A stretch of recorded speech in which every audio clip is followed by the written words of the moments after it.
Hello, baseball fans. Welcome back to Yankees Talk. And there wasn't a ton of news today, but we are including a new segment called Predictions for the 2023 season. So let's jump right into the slight information we have. First of all, last night, Gene Segura was signed to a 2-year, $17 million deal by the Marlins. Segura played for the Phillies in 2022 and had an overall average season. The Phillies kind of let him walk, and I could see that seeing as how now they have Trey Turner in shortstop, and although Segura played second base, signing Trey Turner kind of takes away because Turner can also play second and short, so adding him really made it look like Segura was going to go. So Segura last year had a batting average of 277. He had 10 home runs, 33 RBIs, and an OPS of 723. Like I said, all-around average offensive season. The Phillies team is also known for not the greatest defense. Segura, one of them. He's not the greatest defender either. So all-around average player.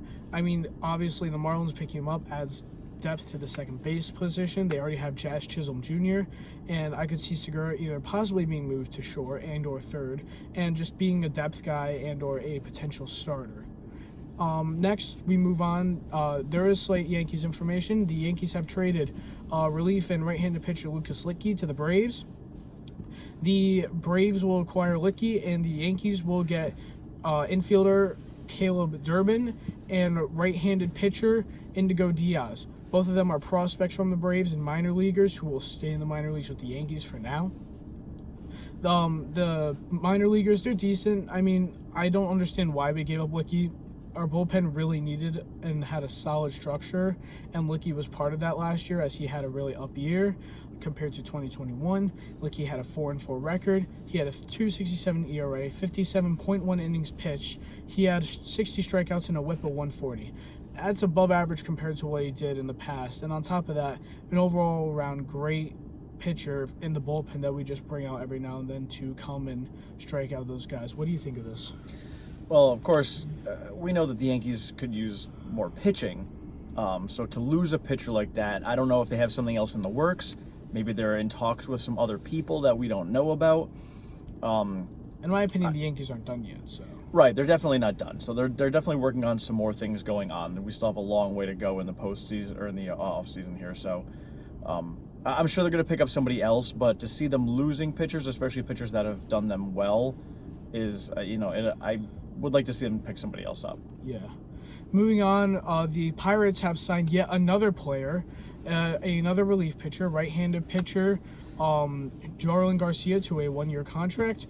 Garcia had a decent year last year. He had his record doesn't show it, but all around his ERA is decent. He had a record of 1-4, which isn't the best, but also could have been depleted due to run production. He had a 3.74 ERA, so under 4, which is decent, especially for a relief pitcher like him. He had 65 innings pitched. He had 259 strikeouts and a WHIP of 115. So all around, that's a decent signing by the Pirates.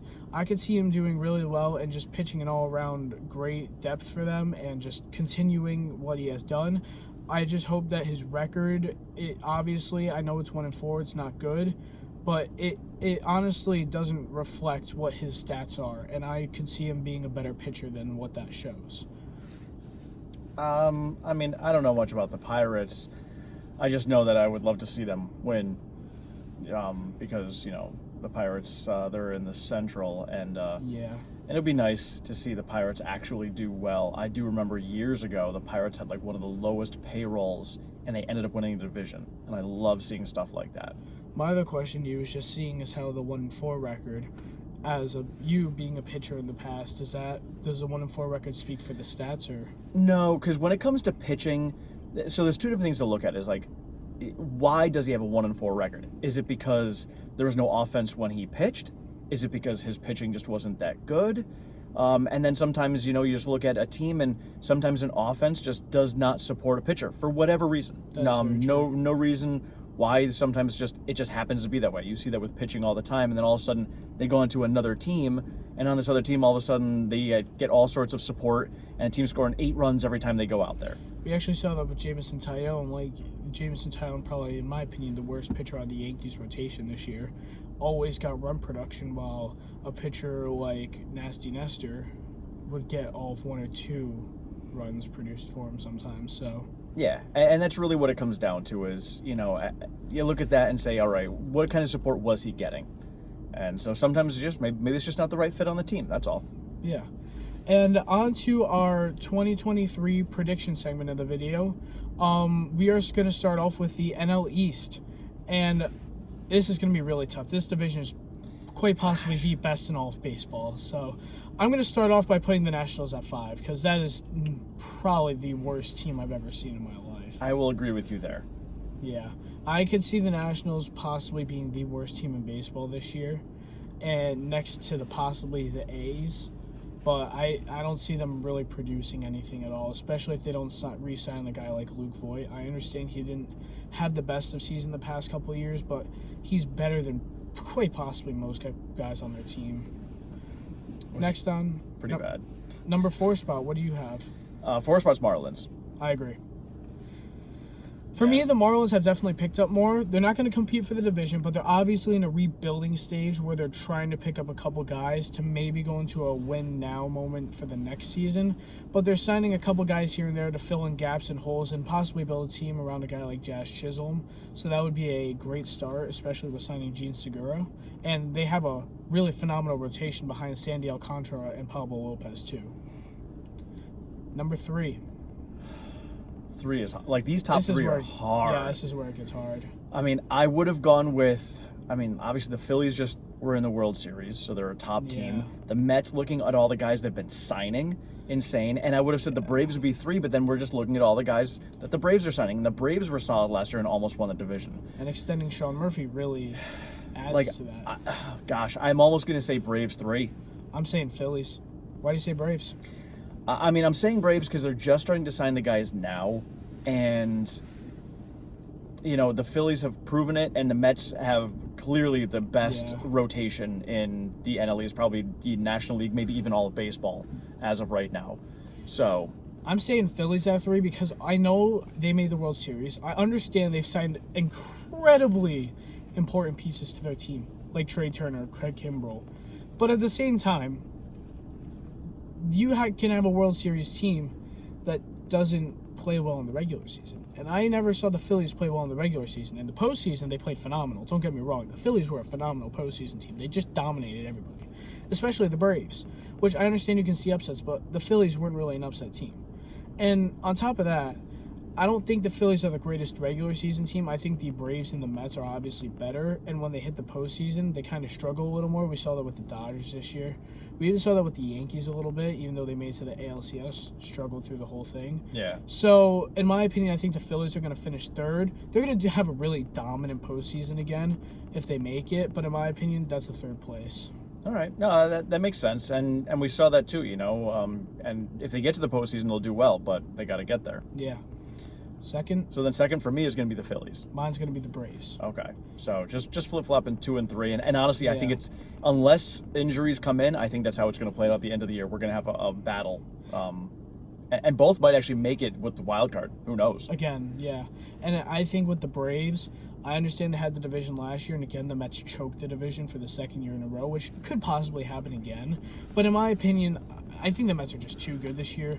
The Braves, I understand they're getting better. They're a phenomenal team, which is why I'm putting them ahead of the Phillies. But at the same time, them just being a dominant regular season team aren't just going to be able to catch up to the Mets this year. There's no way with all the guys they've re-signed and gotten. Yeah. And then top, obviously, is going to be the Mets. For both of us, yeah. Looking at the fact that they spent nearly and may even get to $1 billion in signings over the offseason, I mean, obviously, barring any injuries, I cannot fathom that. Like we saw back in, I think it was 97 or 98 when the Marlins won. They literally bought themselves a winning team, and they did it, and they won. And the Mets, who have literally, like he said, just quite possibly the best rotation in baseball between Verlander, Senga. Now they, all those guys, lethal 1-2 punches. And Scherzer, you can't forget about Scherzer.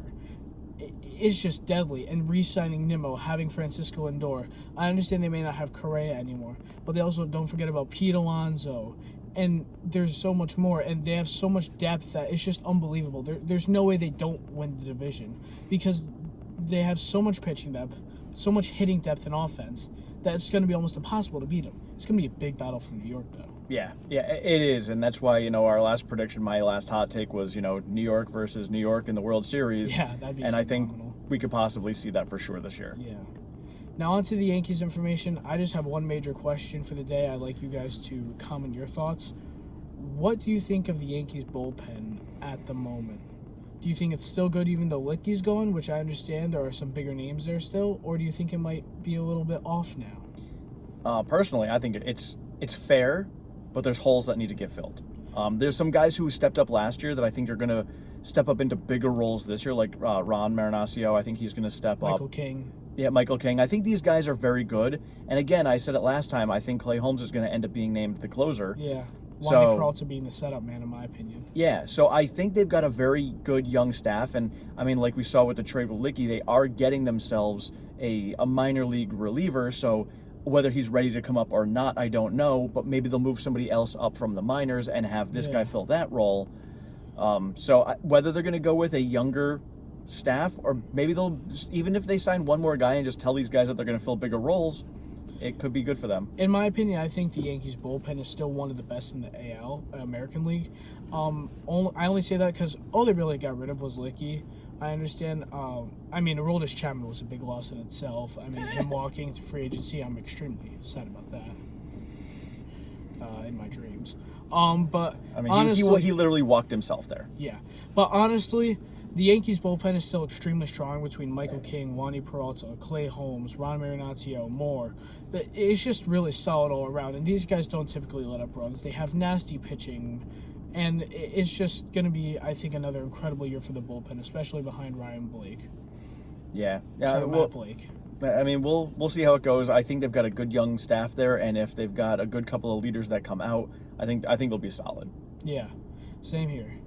And I'd also like to mention that behind this trade with the Braves, and then seeing as how the Yankees are most likely not done, the Pirates for Reynolds really want pitching prospects. Look who the Yankees got in this trade from the Braves. Right-handed pitching prospect Indigo Diaz.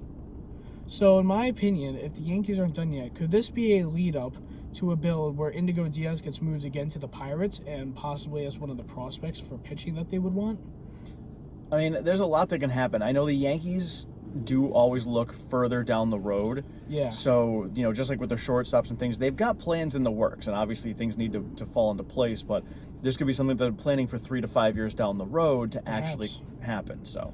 And speaking of shortstops, Volpe is most likely going to be the starting shortstop for the Yankees on opening day, which means IKF, in my opinion, is going to get traded and or he is going to be benched, but a 6-year, $1 million, $6 million for 1 year for a shortstop who's going to sit on the bench and not produce as well is just too much, and they're probably going to give him to another team who actually needs him. Yeah, I mean, he's versatile, so obviously he can play multiple places, but we already have guys like that on the team. LeMahieu, who's coming back. Exactly, so it may be better for them to trade IKF for maybe that reliever that we're looking for, just that experienced reliever.